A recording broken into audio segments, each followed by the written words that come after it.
ਜਿਹੜੀ ਗੁਰਦਿਆਂ ਦੀ ਸਭ ਤੋਂ ਕਾਮਨ ਬਿਮਾਰੀ ਹੈ ਜਿਹਨੂੰ ਅਸੀਂ ਰੀਨਲ ਫੇਲਿਅਰ ਜਾਂ ਸੀਕੇਡੀ ਕ੍ਰੋਨਿਕ ਕਿਡਨੀ ਡਿਜ਼ੀਜ਼ ਕਹਿੰਦੇ ਆ, ਇਹਦੇ ਉਨੀ ਦੇਰ ਤੱਕ ਕੋਈ ਲੱਛਣ ਨਹੀਂ ਹੁੰਦੇ ਜਿੰਨੀ ਦੇਰ ਤੱਕ ਕਿਡਨੀ 90% ਤੋਂ ਜ਼ਿਆਦਾ ਖਰਾਬ ਨਹੀਂ ਹੋ ਜਾਂਦੀ। ਮਰੀਜ਼ ਨੂੰ ਸਿੰਪਟਮਸ ਉਦੋਂ ਆਉਣੇ ਸ਼ੁਰੂ ਹੁੰਦੇ ਆ ਜਦੋਂ ਉਹਦੀ ਕਿਡਨੀ ਆਲਰੇਡੀ 90% ਤੋਂ ਜ਼ਿਆਦਾ ਖਰਾਬ ਹੋ ਚੁੱਕੀ ਹੈ। ਜੇ ਇਨਫੈਕਸ਼ਨ ਹੋਏਗੀ ਤਾਂ ਦਰਦ ਦੇ ਨਾਲ ਪੇਸ਼ੈਂਟ ਨੂੰ ਬੁਖਾਰ ਹੋਏਗਾ ਜਾਂ ਕਈ ਵਾਰ ਪਿਸ਼ਾਬ ਦੇ ਵਿੱਚ ਜਲਨ, ਪਿਸ਼ਾਬ ਦਾ ਵਾਰ-ਵਾਰ ਆਉਣਾ ਜਾਂ ਕਈ ਵਾਰ ਪਿਸ਼ਾਬ ਦੇ ਵਿੱਚ ਖੂਨ ਆਉਂਦਾ ਹੈ। ਅਗਰ ਇਹ ਲੱਛਣ ਹੈ ਤਾਂ ਮਤਲਬ ਕਿਡਨੀ ਦੀ ਕੋਈ ਇਨਫੈਕਸ਼ਨ ਹੈ ਔਰ ਇਹ ਸ਼ੂਗਰ ਵਾਲੇ ਮਰੀਜ਼ਾਂ ਵਿੱਚ ਬਹੁਤ ਕਾਮਨ ਹੁੰਦੀ ਹੈ। ਕਈ ਵਾਰ ਅਚਾਨਕ ਅਗਰ ਸਟੋਨ ਪਾਈਪ ਦੇ ਵਿੱਚ ਫਸ ਜਾਏ ਤਾਂ ਪੇਸ਼ੈਂਟ ਨੂੰ ਅਚਾਨਕ ਪਿਸ਼ਾਬ ਆਉਣਾ ਬੰਦ ਹੋ ਜਾਂਦਾ ਹੈ। ਇਹ ਸਟੋਨਸ ਦੇ ਤੇ ਇਨਫੈਕਸ਼ਨ ਦੇ ਲੱਛਣ ਹੈ। ਗੁਰਦੇ 'ਤੇ ਨੁਕਸਾਨ ਕਰਨ ਵਾਲੀਆਂ ਸਭ ਤੋਂ ਜਿਹੜੀਆਂ ਕਾਮਨ ਬਿਮਾਰੀਆਂ, ਇੱਕ ਤਾਂ ਸਮੋਕਿੰਗ ਦੀ ਹੈਬਿਟ, ਇੱਕ ਓਵਰਵੇਟ ਹੋਣਾ, ਸ਼ੂਗਰ ਦੀ ਬਿਮਾਰੀ ਹੋਣਾ ਔਰ ਬਲੱਡ ਪ੍ਰੈਸ਼ਰ ਦੀ ਬਿਮਾਰੀ ਹੋਣਾ। ਇਹਨਾਂ ਲੋਕਾਂ ਨੂੰ ਆਪਣੇ ਗੁਰਦਿਆਂ ਦਾ ਬਹੁਤ ਖਾਸ ਖਿਆਲ ਰੱਖਣ ਦੀ ਜ਼ਰੂਰਤ ਹੈ। ਖੂਨ ਦੀ ਕਮੀ ਕਰਕੇ ਸਾਹ ਚੜ੍ਹਨਾ, ਥਕਾਵਟ ਹੋਣਾ, ਫਿਰ ਮਰੀਜ਼ ਦਾ ਬਲੱਡ ਪ੍ਰੈਸ਼ਰ ਵਧਣਾ ਸ਼ੁਰੂ ਹੋ ਜਾਂਦਾ ਹੈ। ਗੁਰਦਿਆਂ ਦੀ ਬਿਮਾਰੀ ਕਰਕੇ ਬੀਪੀ ਵਧੇਗਾ ਜਾਂ ਫਿਰ ਕਈ ਵਾਰ ਪੇਸ਼ੈਂਟਸ ਨੂੰ ਪੈਰਾਂ 'ਤੇ ਜਾਂ ਅੱਖਾਂ ਦੇ ਦੁਆਲੇ ਸਵੈਲਿੰਗ ਆਉਣੀ ਸ਼ੁਰੂ ਹੋ ਜਾਂਦੀ ਹੈ। ਠੀਕ ਹੈ, ਇਹ ਸਾਰੇ ਸਿੰਪਟਮਸ ਗੁਰਦੇ ਫੇਲ ਹੋਣ ਦੇ ਹੈ। ਤਾਂ ਸ਼ੂਗਰ ਤੇ ਬਲੱਡ ਪ੍ਰੈਸ਼ਰ ਦੀ ਬਿਮਾਰੀ ਵਿੱਚ ਜੋ ਗੁਰਦਿਆਂ 'ਤੇ ਅਸਰ ਹੁੰਦਾ ਉਹ ਕਈ ਤਰੀਕਿਆਂ ਨਾਲ ਹੋ ਸਕਦਾ, ਉਹਦਾ ਕੋਈ ਸਿੰਗਲ ਇੱਕ ਕਾਰਨ ਨਹੀਂ ਹੈ। ਕ੍ਰੋਨਿਕਲੀ ਗੁਰਦਿਆਂ ਦਾ ਲੋਡ ਵਧੇ ਰਹਿਣਾ, ਬਲੱਡ ਪ੍ਰੈਸ਼ਰ ਕਰਕੇ ਗੁਰਦੇ ਦੀਆਂ ਨਸਾਂ ਸਖਤ ਹੋ ਜਾਣਾ, ਅਤੇ ਸ਼ੂਗਰ ਅਤੇ ਬੀਪੀ ਵਿੱਚ ਜਿਹੜੇ ਕਈ ਤਰ੍ਹਾਂ ਦੇ ਹੋਰ ਹਾਰਮਫੁਲ ਕੈਮੀਕਲਸ ਬੋਡੀ 'ਚ ਪ੍ਰੋਡਿਊਸ ਹੁੰਦੇ ਆ ਉਹ ਵੀ ਗੁਰਦਿਆਂ 'ਤੇ ਗਲਤ ਅਸਰ ਕਰਦੇ ਆ। ਇੱਕ ਪਾਸੇ ਪੇਸ਼ੈਂਟ ਹੈ ਜਿਹਨੂੰ ਡਾਇਲਿਸਿਸ ਦੀ ਜ਼ਰੂਰਤ ਹੈ, ਉਹ ਡਾਇਲਿਸਿਸ ਨਹੀਂ ਕਰਵਾ ਰਿਹਾ, ਉਹ ਬੜੀ ਪੂਅਰ ਕੁਆਲਿਟੀ ਦੀ ਜ਼ਿੰਦਗੀ 3-4 ਮਹੀਨੇ ਜਾਂ ਵੱਧ ਤੋਂ ਵੱਧ 6 ਮਹੀਨੇ ਕੱਢੇਗਾ।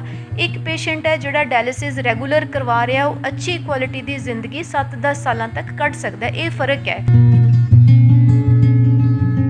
ਦੂਸਰਾ, ਉਹਨਾਂ ਨੂੰ ਅਸੀਂ ਸਾਲਟ ਘੱਟ ਲੈਣ ਲਈ ਕਹਿੰਦੇ ਹਾਂ। ਜਦੋਂ ਮਰੀਜ਼ ਜ਼ਿਆਦਾ ਸਾਲਟ ਲੈਣਗੇ ਤਾਂ ਕਿਡਨੀਜ਼ ਉਹ ਬੋਡੀ ਨੂੰ ਸਾਲਟ ਨੂੰ ਕੱਢਣ ਦੀ ਕੋਸ਼ਿਸ਼ ਕਰਨਗੇ ਤਾਂ ਸਾਲਟ ਦੂਸਰੇ ਕੈਮੀਕਲਸ ਨਾਲ ਬਿੰਨ ਕੇ ਸਟੋਨ ਬਣਾ ਦਿੰਦਾ ਹੈ। ਜਿਨ੍ਹਾਂ ਦੀ ਉਮਰ 40 ਈਅਰਸ ਤੋਂ ਉੱਪਰ ਹੈ ਉਹਨਾਂ ਨੂੰ ਸਾਲ 'ਚ ਇੱਕ ਵਾਰ ਆਪਣਾ sugar test, blood pressure test ਕਰਵਾਉਣਾ ਚਾਹੀਦਾ ਹੈ। ਗੁਰਦਿਆਂ ਦਾ ਕ੍ਰੀਏਟਿਨਿਨ ਵਾਲਾ ਟੈਸਟ ਕਰਾਉਣਾ ਚਾਹੀਦਾ ਹੈ। ਇੱਕ ਯੂਰਿਨ 'ਚ ਕੀ ਕੋਈ ਪ੍ਰੋਟੀਨ ਲੀਕ ਤਾਂ ਨਹੀਂ ਹੋ ਰਿਹਾ, ਇਹ 4 ਟੈਸਟ ਕਰਨੇ ਜ਼ਰੂਰੀ ਹੈ।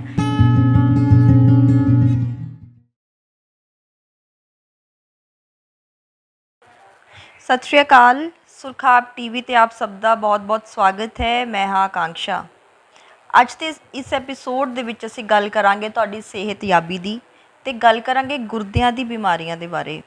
ਸਾਡੇ ਨਾਲ ਅੱਜ ਦੇ ਮਹਿਮਾਨ ਹੋਣਗੇ ਡਾਕਟਰ ਸਵਰਨਜੀਤ ਕੌਰ ਗਿੱਲ, ਜੋ ਬਠਿੰਡਾ ਵਿਖੇ ਪ੍ਰੈਗਮਾ ਹਸਪੀਟਲ ਦੇ ਵਿੱਚ ਐਜ਼ ਐਨ ਨੈਫਰੋਲੋਜਿਸਟ ਸੇਵਾਵਾਂ ਨਿਭਾ ਰਹੇ ਹਨ। ਡਾਕਟਰ ਸਾਹਿਬ ਦੇ ਬਾਰੇ ਆਪ ਨੂੰ ਜਾਣੂ ਕਰਵਾਉਣਾ ਚਾਹਾਂਗੀ ਕਿ ਡਾਕਟਰ ਸਾਹਿਬ ਸੁਪਰ ਸਪੈਸ਼ਲਿਸਟ ਨੇ ਨੈਫਰੋਲੋਜੀ ਦੇ ਵਿੱਚ, ਜਿਨ੍ਹਾਂ ਨੇ DM ਨੈਫਰੋਲੋਜੀ PGI ਤੋਂ ਕੀਤੀ ਹੋਈ ਹੈ ਔਰ ਐਕਸ PGI ਹਨ। ਤਾਂ ਮੈਡਮ ਦਾ ਸਵਾਗਤ ਕਰ ਲੈਂਦੇ ਹਾਂ। ਬਹੁਤ ਬਹੁਤ ਸਵਾਗਤ ਹੈ ਮੈਮ। ਸ਼ੁਕਰੀਆ ਆਕਾਂक्षा ਜੀ ਤੁਹਾਡਾ ਅਤੇ ਸੁਰਖਾਬ ਚੈਨਲ ਦਾ ਵੀ ਕਿ ਤੁਸੀਂ ਮੈਨੂੰ ਆਪਣੀ ਇਸ ਗੱਲਬਾਤ ਵਿੱਚ ਸ਼ਾਮਿਲ ਹੋਣ ਦਾ ਮੌਕਾ ਦਿੱਤਾ। ਅਤੇ ਅੱਜ ਆਪਾਂ ਗੁਰਦਿਆਂ ਦੀਆਂ ਬਿਮਾਰੀਆਂ ਬਾਰੇ ਤੁਹਾਨੂੰ ਮੈਂ ਕੁਝ ਜਾਣਕਾਰੀ ਦੇਣ ਜਾ ਰਹੀ ਹਾਂ। ਤਾਂ ਗੱਲ ਕਰਾਂਗੇ ਕਿ ਅੱਜ ਦੀ ਭੱਜ ਦੌੜ ਵਾਲੀ ਜ਼ਿੰਦਗੀ ਦੇ ਵਿੱਚ ਅਸੀਂ ਦੇਖਦੇ ਹਾਂ ਕਿ ਲੋਕ ਆਪਣੀ ਸਿਹਤ ਵੱਲ ਬਹੁਤ ਘੱਟ ਧਿਆਨ ਦਿੰਦੇ ਨੇ ਜਾਂ ਉਹ ਇਸ ਚੀਜ਼ 'ਤੇ ਸਮਾਂ ਨਹੀਂ ਦਿੰਦੇ। ਔਰ ਜੋ ਗੁਰਦੇ ਹਨ ਸਾਡੇ ਸਰੀਰ ਦਾ ਬਹੁਤ ਮਹੱਤਵਪੂਰਨ ਅੰਗ ਹਨ। ਵੈਸੇ ਤਾਂ ਸਾਰੇ ਅੰਗ ਹੀ ਬਹੁਤ ਮਹੱਤਵਪੂਰਨ ਹੁੰਦੇ ਨੇ, ਪਰ ਜੋ ਗੁਰਦੇ ਹਨ ਉਹਨਾਂ ਦੀਆਂ ਬਿਮਾਰੀਆਂ ਦਾ ਸਾਨੂੰ ਸਮੇਂ ਸਿਰ ਨਹੀਂ ਪਤਾ ਲੱਗਦਾ ਹੈ। ਤਾਂ ਇਸ ਵਿਸ਼ੇ 'ਤੇ ਗੱਲਬਾਤ ਅਸੀਂ ਮੈਡਮ ਦੇ ਨਾਲ ਕਰਾਂਗੇ ਅਤੇ ਸੰਖੇਪ ਦੇ ਵਿੱਚ ਜਾਣਾਂਗੇ ਕਿ ਗੁਰਦਿਆਂ ਦੀ ਬਿਮਾਰੀਆਂ ਕੀ ਹੁੰਦੀਆਂ ਨੇ, ਉਹਨਾਂ ਦੇ ਟਰੀਟਮੈਂਟ ਕੀ ਹੁੰਦੇ, ਡਾਇਲਸਿਸ ਦੇ ਉੱਪਰ ਅਸੀਂ ਡਿਸਕਸ ਕਰਾਂਗੇ। ਤਾਂ ਪਹਿਲਾ ਸਵਾਲ ਡਾਕਟਰ ਸਾਹਿਬ ਮੈਂ ਤੁਹਾਨੂੰ ਕਰਨਾ ਚਾਹਾਂਗੀ ਕਿ ਜੋ ਕਿਡਨੀਜ਼ ਹੁੰਦੀਆਂ, ਗੁਰਦੇ ਹੁੰਦੇ ਆ, ਉਹਨਾਂ ਦਾ ਸਾਡੇ ਸਰੀਰ ਦੇ ਵਿੱਚ ਕੀ ਫੰਕਸ਼ਨ ਹੁੰਦਾ ਮੈਮ? ਹਾਂਜੀ ਆਕਾਂक्षा ਜੀ, ਗੁਰਦੇ ਆਪਣੇ ਸਰੀਰ ਦਾ ਇੱਕ ਬਹੁਤ ਹੀ ਅਹਿਮ ਅੰਗ ਮੰਨੇ ਜਾਂਦੇ ਨੇ। ਇੱਕ ਵਾਈਟਲ ਔਰਗਨ ਕਹਿੰਦੇ ਹਾਂ ਅਸੀਂ ਇਹਨਾਂ ਨੂੰ। ਅਤੇ ਗੁਰਦਿਆਂ ਦਾ ਮੇਨ ਕੰਮ ਆਪਣੇ ਸਰੀਰ ਵਿੱਚ ਖੂਨ ਦੀ ਸਫਾਈ ਕਰਨਾ ਹੈ। ਗੁਰਦੇ ਇੱਕ ਫਿਲਟਰ ਦੀ ਤਰ੍ਹਾਂ ਕੰਮ ਕਰਦੇ ਨੇ। ਮੈਂ ਤੁਹਾਨੂੰ ਇਸ ਪਿਕਚਰ ਦੇ ਰਾਹੀਂ ਐਕਸਪਲੇਨ ਕਰਨ ਦੀ ਕੋਸ਼ਿਸ਼ ਕਰਦੇ ਹਾਂ।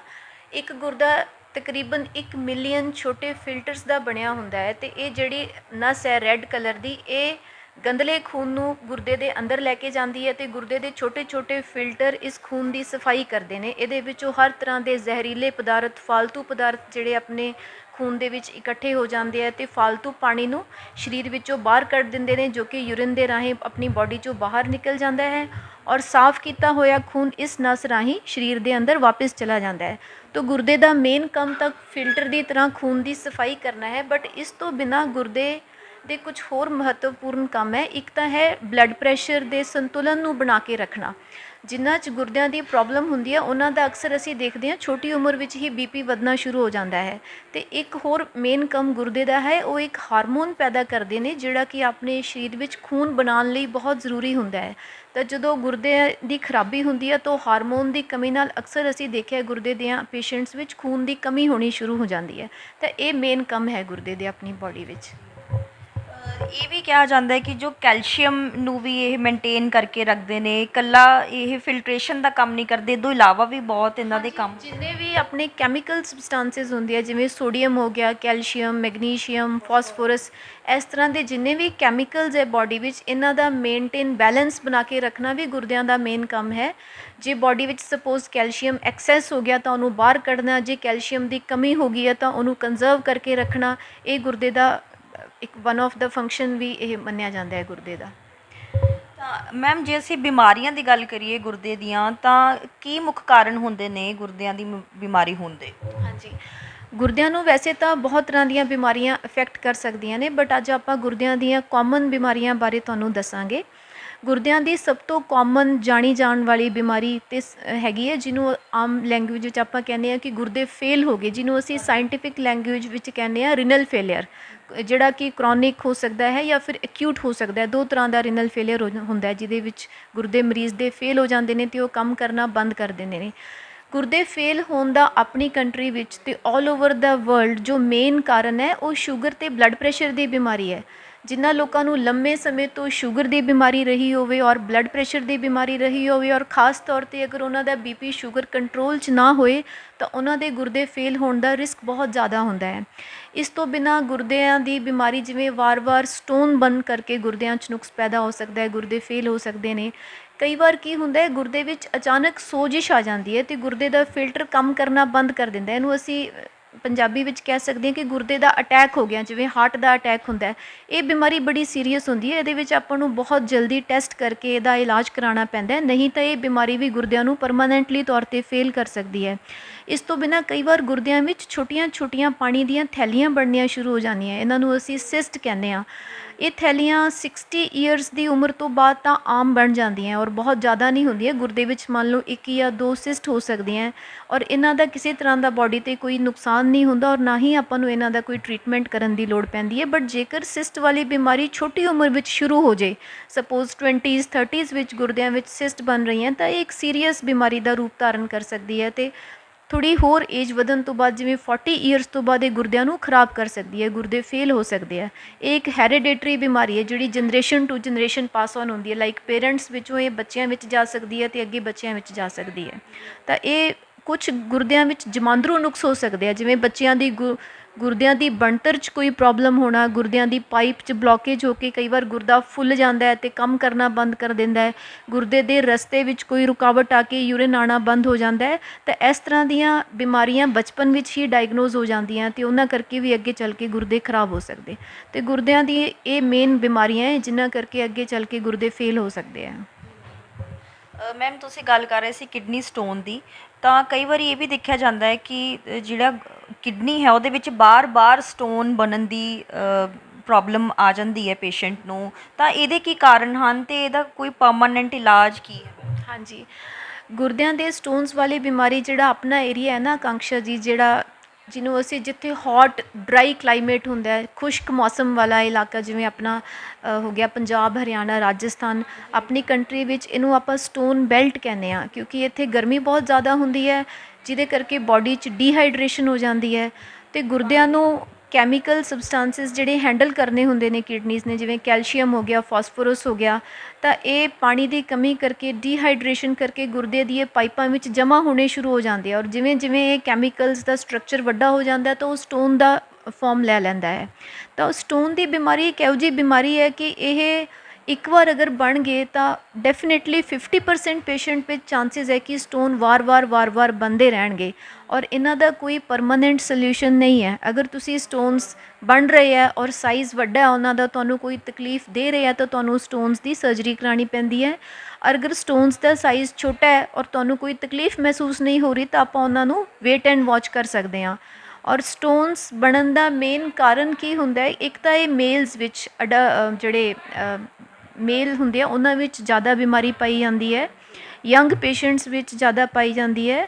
ਦੂਸਰਾ, ਬੋਡੀ ਦੀ ਕਿਡਨੀਜ਼ ਦੀ ਕੈਮੀਕਲਸ ਨੂੰ ਹੈਂਡਲ ਕਰਨ ਦੀ ਕਪੈਸਿਟੀ ਹਰ ਹਿਊਮਨ 'ਚ ਡਿਫਰੈਂਟ ਹੁੰਦੀ ਹੈ, ਅਤੇ ਜਿਨ੍ਹਾਂ ਵਿੱਚ ਸਟੋਨ ਬਣਨ ਦੀ ਟੈਂਡੈਂਸੀ ਜ਼ਿਆਦਾ ਹੁੰਦੀ ਹੈ ਉਹਨਾਂ ਦੇ ਕਿਡਨੀਜ਼ ਕੈਲਸ਼ੀਅਮ ਨੂੰ, ਫਾਸਫੋਰਸ ਨੂੰ, ਯੂਰਿਕ ਐਸਿਡ ਨੂੰ ਇੱਕ ਡਿਫਰੈਂਟ ਤਰੀਕੇ ਨਾਲ ਹੈਂਡਲ ਕਰਦੇ ਆ ਕਿ ਉਹ ਬੋਡੀ ਵਿੱਚੋਂ ਬਾਹਰ ਨਹੀਂ ਨਿਕਲ ਪਾਉਂਦੇ ਅਤੇ ਉਹ ਕਿਡਨੀ ਦੀਆਂ ਪਾਈਪਸ ਵਿੱਚ ਜਮ੍ਹਾਂ ਹੋ ਜਾਂਦੇ ਆ। ਤਾਂ ਸਟੋਨਸ ਤੋਂ ਬਚਣ ਲਈ ਅਸੀਂ ਇੱਕ ਜੋ ਮੇਨ ਐਡਵਾਈਸ ਪੇਸ਼ੈਂਟਸ ਨੂੰ ਦਿੰਦੇ ਹਾਂ ਕਿ ਅਗਰ ਤੁਹਾਡੇ ਵਾਰ-ਵਾਰ ਸਟੋਨ ਬਣ ਰਹੇ ਆ ਤਾਂ ਇੱਕ ਤਾਂ ਉਹਨਾਂ ਨੂੰ ਆਪਣੀ ਫਲੂਇਡ ਇਨਟੇਕ, ਬੋਡੀ ਦੀ ਹਾਈਡਰੇਸ਼ਨ ਸਟੇਟਸ ਠੀਕ ਰੱਖਣਾ ਹੁੰਦਾ। ਉਹਨਾਂ ਨੇ ਘੱਟ ਤੋਂ ਘੱਟ ਦਿਨ 'ਚ 3 ਲੀਟਰ ਤੋਂ ਉੱਪਰ ਲਿਕੁਇਡ ਇਨਟੇਕ ਰੱਖਣੀ ਹੈ ਤਾਂ ਕਿ ਜਿਹੜੇ ਕੈਮੀਕਲਸ ਆ ਉਹ ਕਿਡਨੀਜ਼ ਵਿੱਚ ਜਮ੍ਹਾਂ ਹੋਣ ਦੀ ਬਜਾਏ ਖੁਰ ਕੇ ਪਾਣੀ ਵਿੱਚ ਪਿਸ਼ਾਬ ਰਸਤੇ ਨਿਕਲ ਜਾਣ।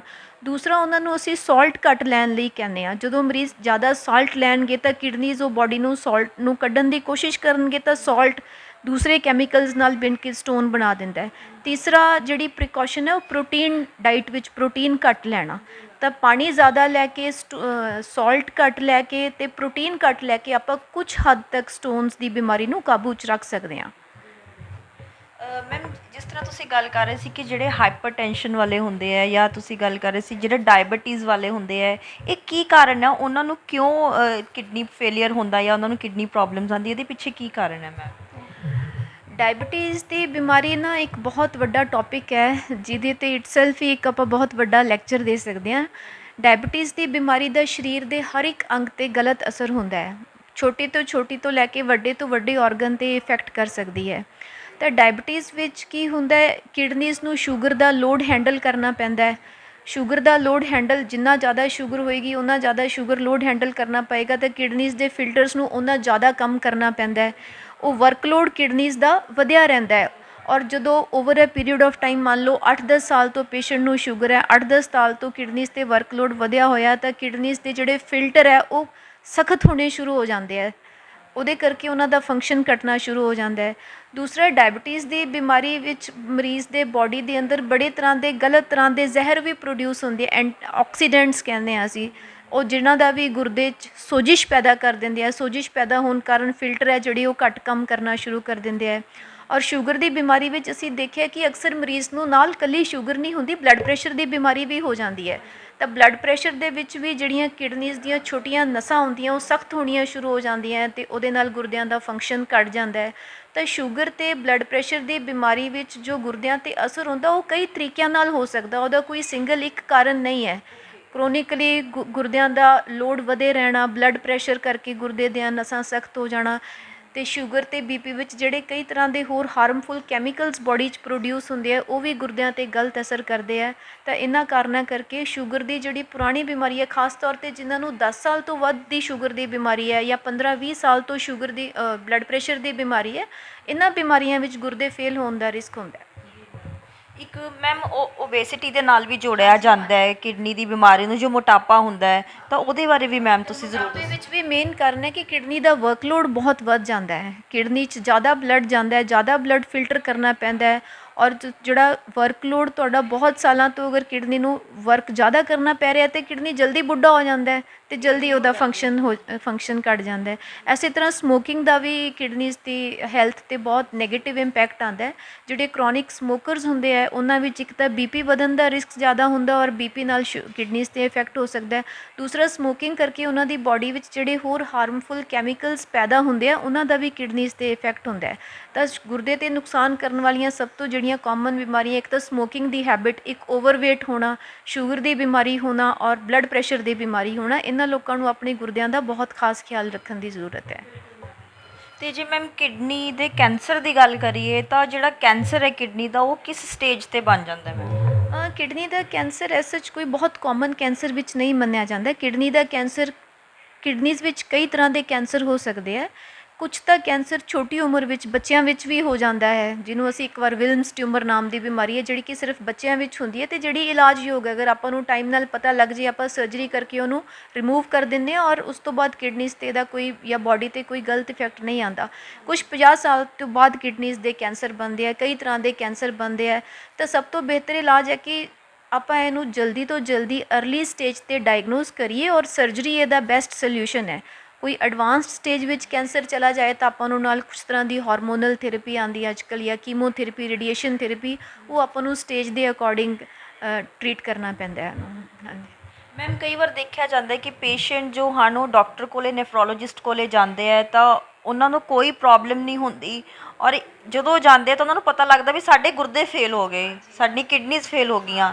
ਮੈਮ, ਮੁੱਢਲੇ ਕਿਹੜੇ ਜਿਹੜੇ ਸਿੰਪਟਮਸ ਨੇ ਜਿੱਥੋਂ ਪਤਾ ਲੱਗ ਸਕੇ ਲੋਕਾਂ ਨੂੰ ਇੰਨੀ ਦੇਰ ਦੇ ਵਿੱਚ ਜਦੋਂ ਉਹਨਾਂ ਨੂੰ ਨੁਕਸਾਨ ਹੋ ਜਾਂਦਾ ਹੈ ਵੀ ਉਸ ਚੀਜ਼ ਤੋਂ ਬਚਾਅ ਹੋਵੇ, ਤਾਂ ਇਹਦਾ ਵੀ ਤੁਸੀਂ ਦੱਸੋ। ਹਾਂ ਕਾਂਕਸ਼ਾ ਜੀ, ਇਹ ਤੁਸੀਂ ਬਹੁਤ ਹੀ ਅੱਛਾ ਸਵਾਲ ਪੁੱਛਿਆ ਹੈ। ਕਿਡਨੀਜ਼ ਦੀ ਬਿਮਾਰੀਆਂ ਦੀ ਇੱਕ ਇਹ ਬੜੀ ਅਨਫੋਰਚੂਨੇਟ ਚੀਜ਼ ਹੈ ਕਿ ਕਿਡਨੀਜ਼ ਦੀ ਬਿਮਾਰੀਆਂ ਦੇ ਕੋਈ ਬਹੁਤ ਕਾਮਨ ਸਿੰਪਟਮਸ ਜਾਂ ਲੱਛਣ ਨਹੀਂ ਹੁੰਦੇ। ਜਿਹੜੀ ਗੁਰਦਿਆਂ ਦੀ ਸਭ ਤੋਂ ਕਾਮਨ ਬਿਮਾਰੀ ਹੈ ਜਿਹਨੂੰ ਅਸੀਂ ਰੀਨਲ ਫੇਲੀਅਰ ਜਾਂ CKD, ਕਰੋਨਿਕ ਕਿਡਨੀ ਡਿਜ਼ੀਜ਼ ਕਹਿੰਦੇ ਹਾਂ, ਇਹਦੇ ਉਨੀ ਦੇਰ ਤੱਕ ਕੋਈ ਲੱਛਣ ਨਹੀਂ ਹੁੰਦੇ ਜਿੰਨੀ ਦੇਰ ਤੱਕ ਕਿਡਨੀ 90% ਤੋਂ ਜ਼ਿਆਦਾ ਖਰਾਬ ਨਹੀਂ ਹੋ ਜਾਂਦੇ, ਔਰ ਮਰੀਜ਼ ਨੂੰ ਸਿੰਪਟਮਸ ਉਦੋਂ ਆਉਣੇ ਸ਼ੁਰੂ ਹੁੰਦੇ ਆ ਜਦੋਂ ਉਹਦੀ ਕਿਡਨੀ ਆਲਰੇਡੀ 90% ਤੋਂ ਜ਼ਿਆਦਾ ਖਰਾਬ ਹੋ ਚੁੱਕੀ ਹੈ।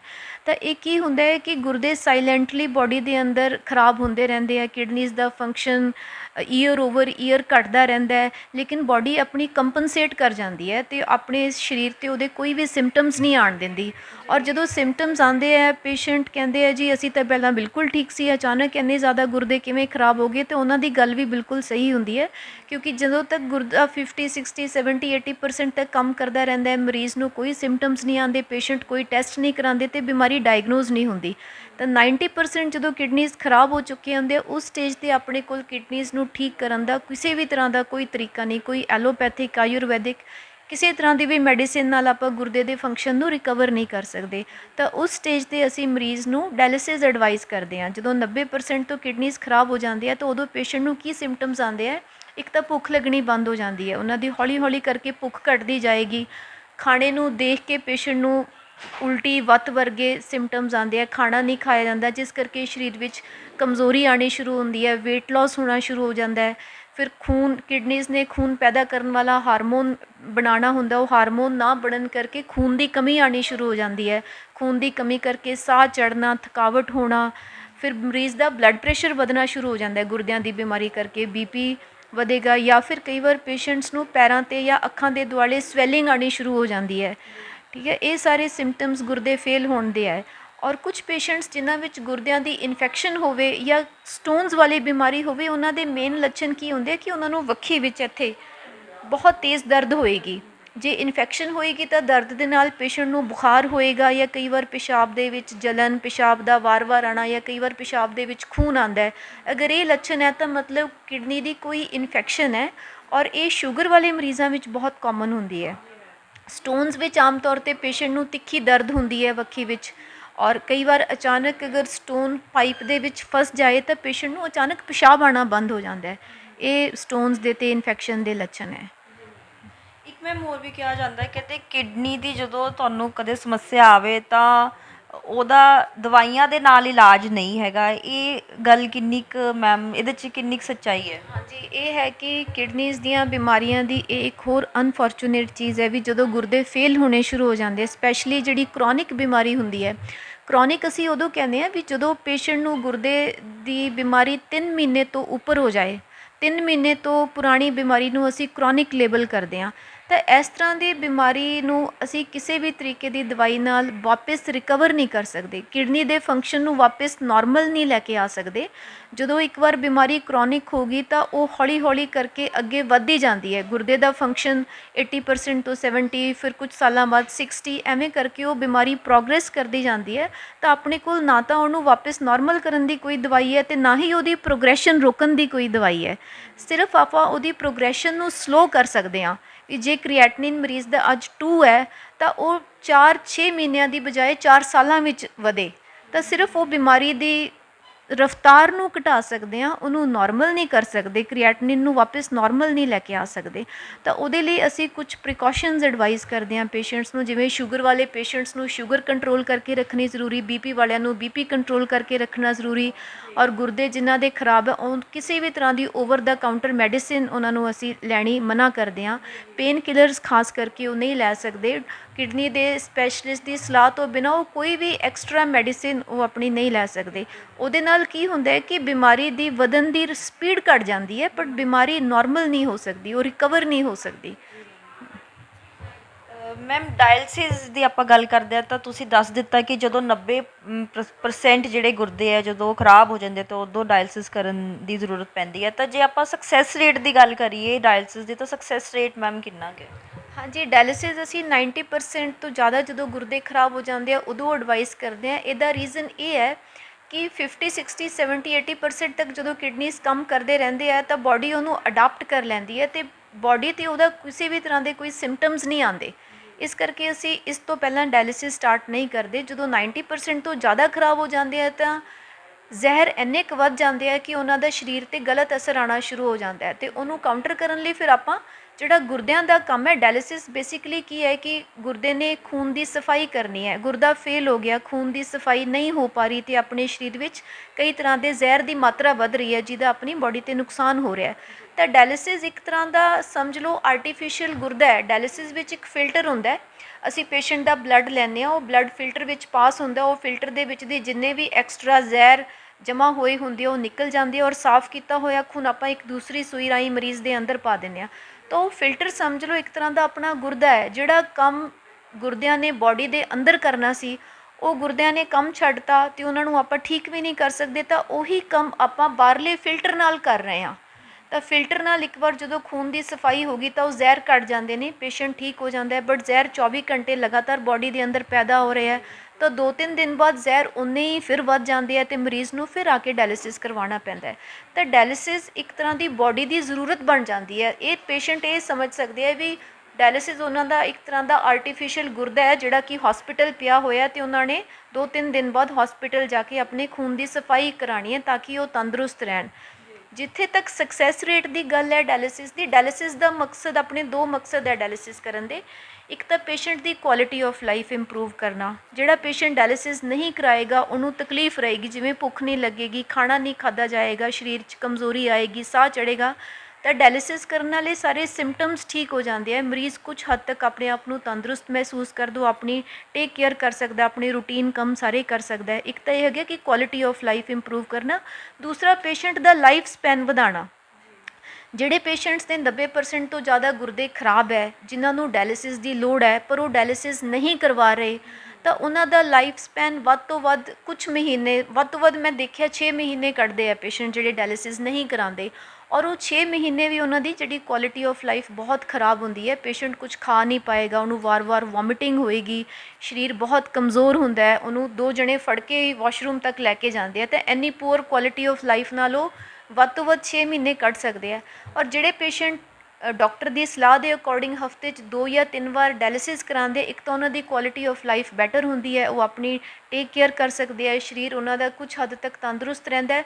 ਦੂਸਰਾ ਉਹਨਾਂ ਦਾ ਲਾਈਫ ਸਪੈਨ ਹੈ ਜਿਹੜਾ ਉਹ ਵੱਧ ਤੋਂ ਵੱਧ, ਅਸੀਂ ਐਵਰੇਜ ਡਾਇਲਿਸਿਸ ਵਾਲੇ ਪੇਸ਼ੈਂਟਸ ਦਾ 7 ਤੋਂ 10 ਸਾਲ ਮੰਨਦੇ ਹਾਂ ਕਿ ਡਾਇਲਿਸਿਸ ਕਰਾ ਕੇ ਵੀ ਉਹ 7 ਤੋਂ 10 ਸਾਲ ਦੀ ਜ਼ਿੰਦਗੀ ਜੀ ਸਕਦੇ ਆ। ਆਪਾਂ ਡਾਇਲਿਸਿਸ ਨਾਲ ਵੀ ਲਾਈਫ ਸਪੈਨ ਨੂੰ ਨਾਰਮਲ ਨਹੀਂ ਕਰ ਸਕਦੇ, ਬਟ ਇੱਕ ਪਾਸੇ ਪੇਸ਼ੈਂਟ ਹੈ ਜਿਹਨੂੰ ਡਾਇਲਿਸਿਸ ਦੀ ਜ਼ਰੂਰਤ ਹੈ, ਉਹ ਡਾਇਲਿਸਿਸ ਨਹੀਂ ਕਰਵਾ ਰਿਹਾ, ਉਹ ਬੜੀ ਪੂਅਰ ਕੁਆਲਿਟੀ ਦੀ ਜ਼ਿੰਦਗੀ 3-4 ਮਹੀਨੇ ਜਾਂ ਵੱਧ ਤੋਂ ਵੱਧ 6 ਮਹੀਨੇ ਕੱਢੇਗਾ। ਇੱਕ ਪੇਸ਼ੈਂਟ ਹੈ ਜਿਹੜਾ ਡਾਇਲਿਸਿਸ ਰੈਗੂਲਰ ਕਰਵਾ ਰਿਹਾ, ਉਹ ਅੱਛੀ ਕੁਆਲਿਟੀ ਦੀ ਜ਼ਿੰਦਗੀ 7-10 ਸਾਲਾਂ ਤੱਕ ਕੱਢ ਸਕਦਾ। ਇਹ ਫ਼ਰਕ ਹੈ। ਡਾਇਲਿਸਿਸ ਕਰਵਾਓ, ਨਹੀਂ ਕਰਾਓਗੇ ਤਾਂ ਇਹ ਹੈ ਤੁਹਾਡੀ ਫਿਊਚਰ, ਅਗਰ ਕਰਵਾਓਗੇ ਤਾਂ ਇਹ ਹੈ। ਔਰ ਡਾਇਲਿਸਿਸ ਕਰਕੇ ਵੀ ਆਪਾਂ ਪੇਸ਼ੈਂਟ ਨੂੰ ਬਿਲਕੁਲ best quality of life, normal ਜਿਵੇਂ ਦੂਸਰੇ ਪੇਸ਼ੈਂਟਸ ਦੀ ਹੁੰਦੀ ਹੈ, ਨਾਰਮਲ ਲਾਈਫ ਸਪੈਨ ਨਹੀਂ ਦੇ ਸਕਦੇ, ਬਟ ਉਹਦਾ ਕੁਝ ਹੱਦ ਤੱਕ ਇੰਪਰੂਵ ਕਰ ਸਕਦੇ ਹਾਂ ਉਹਦੀ ਕੁਆਲਿਟੀ ਆਫ ਲਾਈਫ ਤੇ ਲਾਈਫ ਸਪੈਨ। ਇਹਦੇ ਲਈ ਸਾਨੂੰ ਪੇਸ਼ੈਂਟਸ ਦੀ ਬਹੁਤ ਮੋਟੀਵੇਸ਼ਨ ਕਰਨੀ ਪੈਂਦੀ ਹੈ ਕਿ ਜੇ ਤੁਸੀਂ ਡਾਇਲਿਸਿਸ ਕਰਾਓਗੇ ਤਾਂ ਇਹ ਤੁਹਾਡਾ ਫਿਊਚਰ ਹੋਏਗਾ, ਨਹੀਂ ਕਰਾਓਗੇ ਤਾਂ ਇਹ ਹੈ, ਤੁਸੀਂ ਚੂਜ਼ ਕਰ ਲਓ ਕਿ ਤੁਹਾਨੂੰ ਕੀ ਚਾਹੀਦਾ ਹੈ। ਸਕਸੈਸ ਰੇਟ ਤਾਂ ਫਿਰ ਹੈਗਾ। ਸਕਸੈਸ ਰੇਟ 7 to 10 ਈਅਰਸ ਤੱਕ ਐਵਰੇਜ ਮੰਨਦੇ ਆ। ਔਰ ਜਿਹੜੇ ਪੇਸ਼ੈਂਟ ਰੈਗੂਲਰ ਨਹੀਂ ਕਰਾਉਂਦੇ ਉਹਨਾਂ ਦਾ ਇੰਨਾ ਨਹੀਂ ਹੋਏਗਾ। ਰੈਗੂਲਰ ਮੀਨਸ ਹਫਤੇ 'ਚ 2 ਜਾਂ 3 ਡਾਇਲਿਸਿਸ। ਕਿਉਂਕਿ ਡਾਇਲਿਸਿਸ ਨਾਲ ਆਪਾਂ ਕਿਡਨੀਜ਼ ਦਾ 100% ਫੰਕਸ਼ਨ ਰਿਪਲੇਸ ਨਹੀਂ ਕਰ ਸਕਦੇ। ਕਿਡਨੀਜ਼ ਜੋ ਬੋਡੀ ਦੇ ਅੰਦਰ ਕੰਮ ਕਰ ਰਹੇ ਆ ਨਾ, ਡਾਇਲਿਸਿਸ ਕਰਾ ਕਰਕੇ ਆਪਾਂ ਸਿਰਫ ਉਹਦਾ 20% ਫੰਕਸ਼ਨ ਰਿਪਲੇਸ ਕਰ ਪਾ ਰਹੇ ਹਾਂ। ਤਾਂ ਉਹਨੂੰ ਆਪਾਂ ਬਿਲਕੁਲ ਨਾਰਮਲ ਬੰਦੇ ਵਰਗਾ ਨਹੀਂ ਬਣਾ ਸਕਦੇ, ਬਟ ਕਾਫੀ ਹੱਦ ਤੱਕ ਉਹਦੀ ਕੁਆਲਿਟੀ ਅਤੇ ਲਾਈਫ ਸਪੈਨ ਇੰਪਰੂਵ ਕਰ ਸਕਦੇ ਹਾਂ। ਪਰ ਬੈਸਟ ਜੋ ਇਲਾਜ ਹੈ ਗੁਰਦੇ ਖਰਾਬ ਹੋਣ ਦਾ, ਉਹ ਟਰਾਂਸਪਲਾਂਟ ਹੈ। ਟਰਾਂਸਪਲਾਂਟ ਦਾ ਸਕਸੈਸ ਰੇਟ 98-99% ਹੈਗਾ। Quality of life much better ਹੈ ਡਾਇਲਿਸਿਸ ਨਾਲੋਂ। ਯੰਗ ਪੇਸ਼ੈਂਟਸ ਵਿੱਚ ਅਸੀਂ ਹਮੇਸ਼ਾ ਟਰਾਂਸਪਲਾਂਟ ਕਰਾਉਣਾ ਐਡਵਾਈਸ ਕਰਦੇ ਹਾਂ। ਮੈਮ ਜੇ ਆਪਾਂ ਗੱਲ ਕਰੀਏ, ਚਲੋ ਇਹ ਤਾਂ ਅਸੀਂ ਪੇਸ਼ੈਂਟਸ ਦੀ ਗੱਲ ਕੀਤੀ ਜਿਨ੍ਹਾਂ ਨੂੰ ਇਹ ਪ੍ਰੋਬਲਮਸ ਹਨ ਜਾਂ ਜੋ ਸਫਰ ਕਰ ਰਹੇ ਨੇ। ਜੇ ਅਸੀਂ ਗੱਲ ਕਰੀਏ ਇੱਕ ਆਮ ਇਨਸਾਨ ਦੀ ਜਿਨ੍ਹਾਂ ਨੂੰ ਨਹੀਂ ਕੋਈ ਪ੍ਰੋਬਲਮ ਹੈ, ਤਾਂ ਉਹ ਕਿਸ ਤਰ੍ਹਾਂ ਦੇ ਚੈੱਕਅਪਸ ਕਰਵਾਉਣ ਆਪਣੇ ਰੂਟੀਨ ਦੇ ਵਿੱਚ ਜਾਂ ਟੈਸਟ ਕਰਵਾਉਣ ਜਿਨ੍ਹਾਂ ਦੇ ਨਾਲ ਉਹ ਆਪਣੇ ਜਿਹੜੇ ਗੁਰਦੇ ਆ ਉਹਨਾਂ ਨੂੰ ਸਹੀ ਸਲਾਮਤ ਰੱਖ ਸਕਣ? ਕਿਉਂਕਿ ਆਪਾਂ ਹੁਣੇ ਡਿਸਕਸ ਕੀਤਾ ਕਿ ਗੁਰਦੇ ਦੀਆਂ ਬਿਮਾਰੀਆਂ ਦੇ ਅਰਲੀ ਸਟੇਜ ਵਿੱਚ ਕੋਈ ਸਿੰਪਟਮਸ ਨਹੀਂ ਹੁੰਦੇ, ਤਾਂ ਆਪਾਂ ਨੂੰ ਕਿਵੇਂ ਪਤਾ ਚੱਲੇ ਕਿ ਆਪਣੇ ਗੁਰਦੇ ਤੰਦਰੁਸਤ ਹੈ? ਤਾਂ ਇਹਦੇ ਵਿੱਚ ਇੱਕ ਤਾਂ ਜਿਨ੍ਹਾਂ ਦੀ ਉਮਰ 40 ਈਅਰਸ ਤੋਂ ਉੱਪਰ ਹੈ, ਉਹਨਾਂ ਨੂੰ ਸਾਲ 'ਚ ਇੱਕ ਵਾਰ ਆਪਣਾ sugar test, blood pressure test ਕਰਵਾਉਣਾ ਚਾਹੀਦਾ ਹੈ। ਗੁਰਦਿਆਂ ਦਾ ਕ੍ਰੀਐਟਨਿਨ ਵਾਲਾ ਟੈਸਟ ਕਰਾਉਣਾ ਚਾਹੀਦਾ ਹੈ। ਇੱਕ ਯੂਰਿਨ 'ਚ ਕੀ ਕੋਈ ਪ੍ਰੋਟੀਨ ਲੀਕ ਤਾਂ ਨਹੀਂ ਹੋ ਰਿਹਾ। ਇਹ 4 ਟੈਸਟ ਕਰਨੇ ਜ਼ਰੂਰੀ ਹੈ।